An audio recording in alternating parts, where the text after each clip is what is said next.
Hey everyone, welcome back to the Athlete CEO Podcast. I'm your host, Erik Averill. I'm the co-founder of AWM, where we partner with our clients to unlock the full potential of their wealth for maximum impact. And one of our core beliefs at AWM is that the greatest driver of your net worth is actually your human capital. It's what you are going to make an investment in your own personal development that is going to have that impact on your family. And so once again, we return to our conversation with our good friend, our resident performance psychology master, Josiah Igono. Welcome back. What's up, E? Good to be back, man. Man, one of these days I'm going to have just something that catches you off guard. I always like to make you laugh, but I know the feedback from the listeners and definitely from our team internally of how valuable these conversations are, because what we're trying to do is continually develop skills to help us perform at the highest level. And you know, our last conversation about focal points has just been incredible to go in and implement. What I wanted to talk about today was reframing and how powerful this skill can be in helping us optimize and really flourish as people. So maybe just break down a little bit for us, what is reframing, and we'll launch off from there. Yeah, so reframing is it's a technique, or it's a method whereby we can redirect, right, our emotions, our words in a positive manner to help improve our performance. So many times we are caught up in just negativity. We're surrounded with negativity. You know, when you're dealing with athletes, for instance, there's a lot of failure involved. There's a lot of hard times, turmoil. And, you know, it's very easy when you start studying things like, negativity, bias, and whatnot. We are wired almost to see the negative in everything. Even though it's positive, we see the negative in everything. Those of us who have young kids, you know, who are struggling, you know what I'm saying, with, you know, picking up their toys or doing homework, or, you know, whether you're dealing with, you know, yourself as an athlete, as a parent, as a professional, we are wired almost to see this negative hue in everything that we put our hands to. And so reframing allows us to change our words, to redirect our actions in any scenario. So two things that I'm reminded of, I'm reading the book called Permission to Feel right now. And it shares that a lot of times that lens through which we're seeing not only of ourselves is it impacts the way we look at our relationships and everything. So if I've got a negative lens, I'm just going to continue to see the entire world as more negative, which is obviously not ideal. On the flip side, where does this fall in on like the positive psychology conversation? Like one of the things that I would love clarity on is that feels sometimes people are just like, you know, just have happy thoughts, right? Like that's not what you're telling me necessarily. No. What's the difference between just being a positive thinker and reframing? That's a great question. So, you know, in terms of, you know, positive psychology and things like that, when you start, you know, studying the work of people like Martin Seligman and others in the space, it's very intentional, right?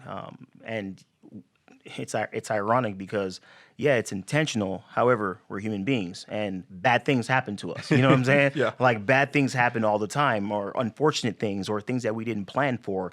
And it's okay to have negative thoughts. Like, I'm not here to tell anybody, don't have negative thoughts. You know, we're actually going to talk about a technique here later in another podcast about, you know, some controversial things that we see in the literature, things like thought stopping that, you know, are playing right into this very question of yours. But when you look at reframing is not denying that the negative exists. It's not. So I'll give you an example. So if I'm a pitcher and I'm struggling with throwing a slider, I just picked up throwing the slider, right? And, you know, my coaches, my staff sees that I have high potential to throw a slider, and I'm hit and miss, right? And I throw a slider, you know, and it's in the dirt, or I throw, you know, a slider and I'm just airmailing it. You know what I mean? Like a common thing that happens with many athletes is, man, I can't do this. I can't throw this slider.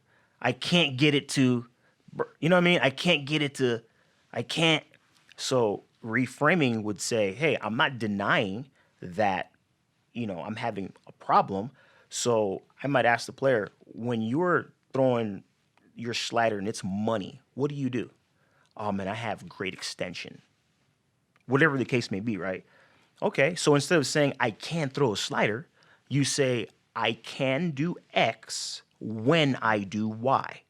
So I can throw the slider for a strike when I get full extension, or whatever the case may be, right? For a hitter, I've worked with a lot of hitters over the years, and same kind of concept. When you are hitting, what are you doing well? I'm getting the barrel to the ball. Okay, so instead of saying I can't hit right now, you say to yourself, and I encourage athletes to say it out loud because the auditory system is so powerful. Your voice is the most powerful voice in the world, except God is talking to you in an audible voice like, hey, Erik, you know what I mean? Hey, clean it up. Like, your voice is the most powerful voice. And so it's stimulating the limbic system, with your behavior, your auditory system, and, even your reward systems and just different areas in the brain. That's another conversation. But when you say to yourself, I can get a hit when I get the barrel to the ball, I can do X when I do Y, what you're doing is you're reframing that conversation. You're not saying, I can't do this, this is too hard. You're acknowledging what you can do when you do something else. So there's actually, we hear process all the time. Oh, process this. It's all about the process, process. Everybody's slinging around the word process. But the thing about reframing is that it actually builds in a process-driven action into the words that you're saying. So it's powerful because you're combining the mental, the verbal, and the physical all in one. And it's amazing. Yeah. Clearly different than just having happy thoughts. And it was helpful to actually hear you talk about, I can have success, X when I do Y, because the other thing that it becomes very real to me is I'm not lying to myself. Right. And that's a huge thing because all of us know, even if you try to just, have these affirmations, if you don't believe that, like there's not real conviction behind it. And so you're not lying to yourself of being like, oh, I can jump 10 feet when I can't. It's what have you demonstrated success at? And what's one of the variables of why that happened? And let's affirm that so that we build that pathway. And so I think that that's super helpful. And one of the other things that you said that we have to acknowledge is we're humans and we live in a broken world. I think 2020 has, if you didn't believe that, you believe that now, or you really, really probably need to see a therapist. But, one of the things that you had talked about on a previous podcast that was helpful was just even defining the word psychology, that this isn't a good or bad thing. It's just an acknowledgement that we're human beings.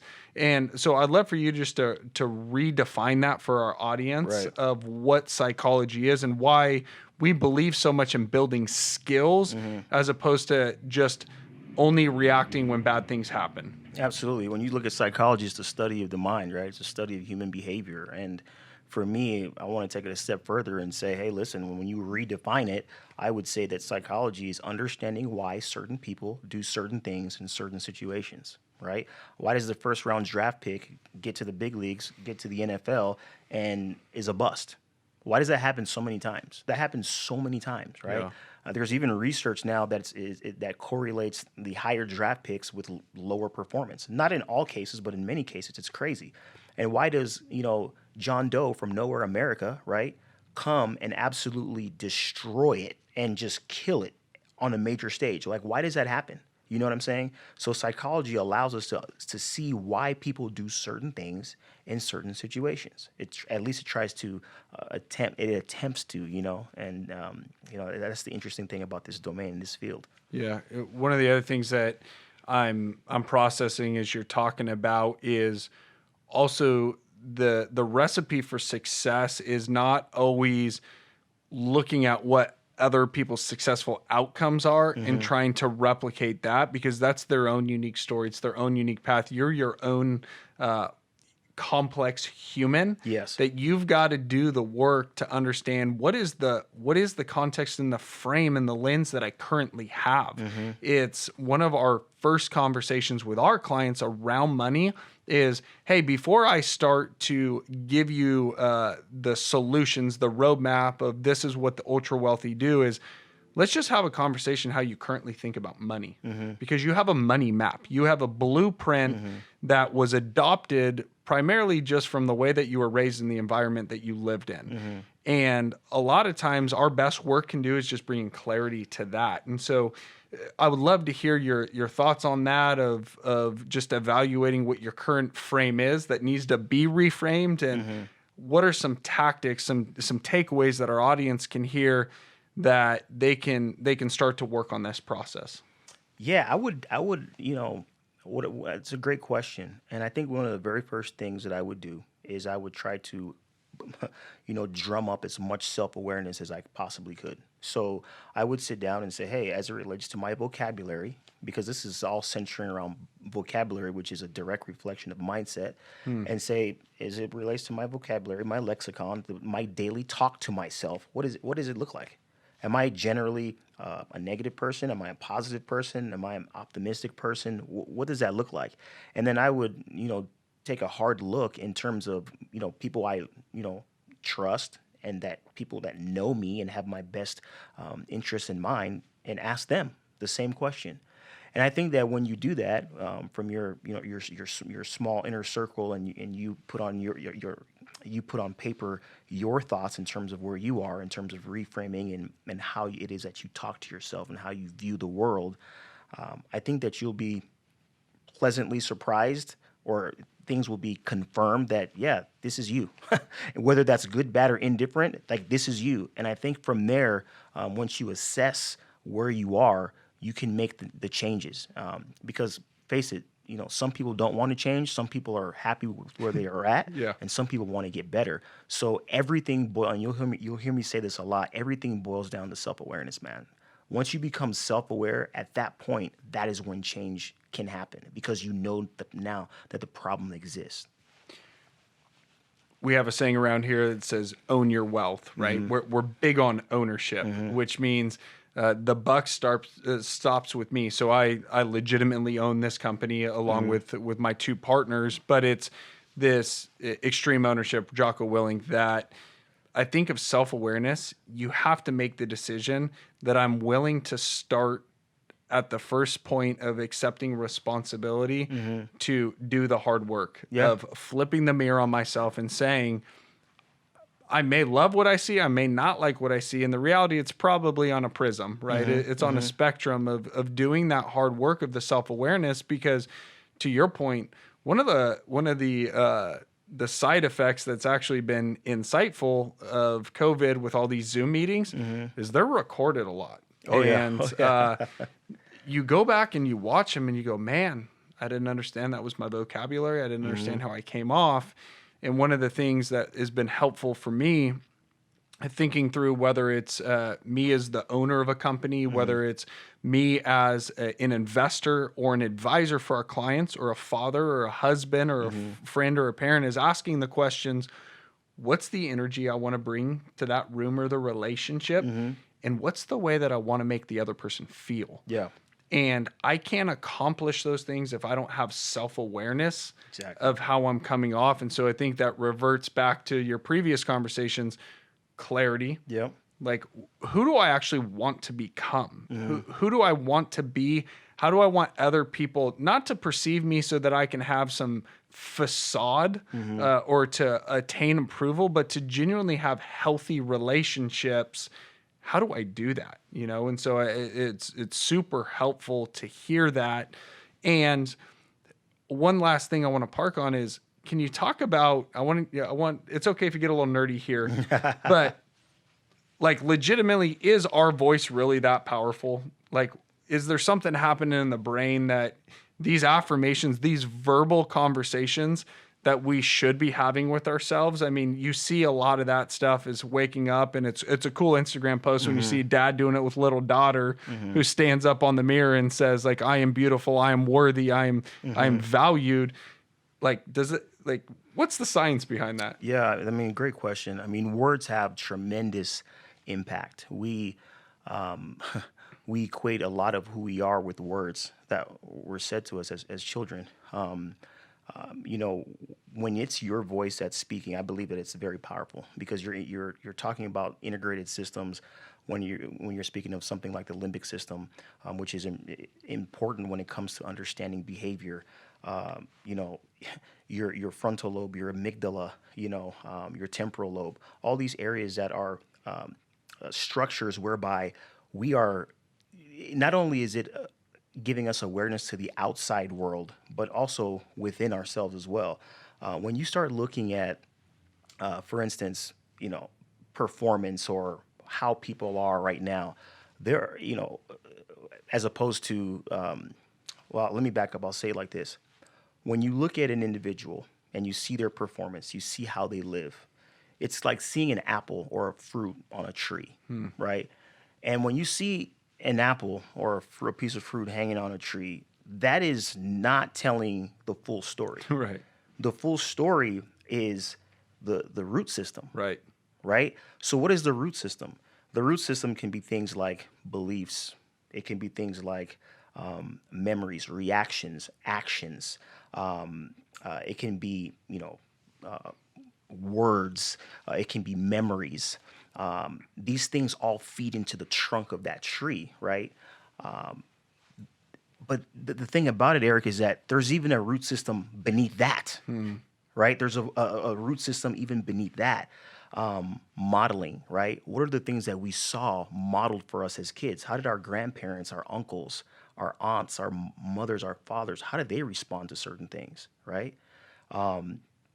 Verbal programming is another one. We're talking about words, right? That's a big one, man.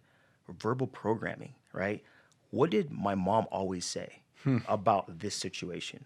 What did my dad or my grandpa or my uncles, what did they always say, right, about this type of situation? And so when you start looking in other areas like critical life events, right? What thing happened in my life that changed the trajectory of who I was to become?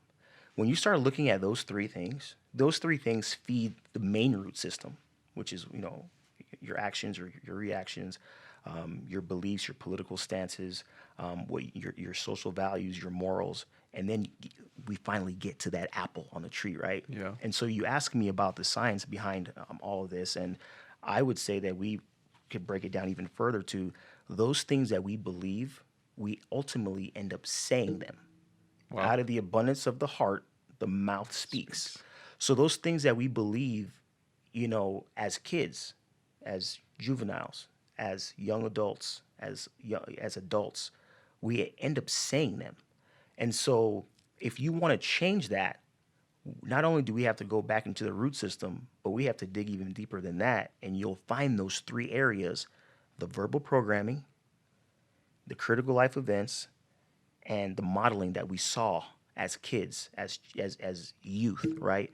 And so, I mean, I know that that's pretty deep, you know what I'm saying? Yeah. But it's one of those things whereby your words are very powerful, and they are attached to many memories.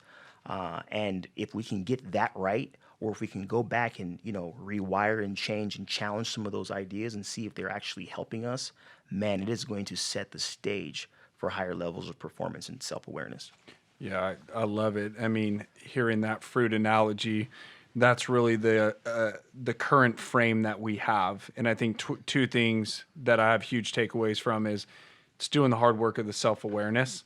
It's also, I think, very important for us is in relationships of also understanding everybody else's lens and their framing is a result of a lot of that stuff. Yes. So a world of understanding and of grace, right? A world of before we judge or we attack, maybe do the perception work of, you know, why is their frame look that way? Yes. Why does their lens look that way? And you know what? I maybe not the way I'm acting, the fruit that's out there, I'm still responsible for it. I'm always responsible for my actions and my choices, but there's some inner work that needs to be done. And so super challenging, I think, as a father right now.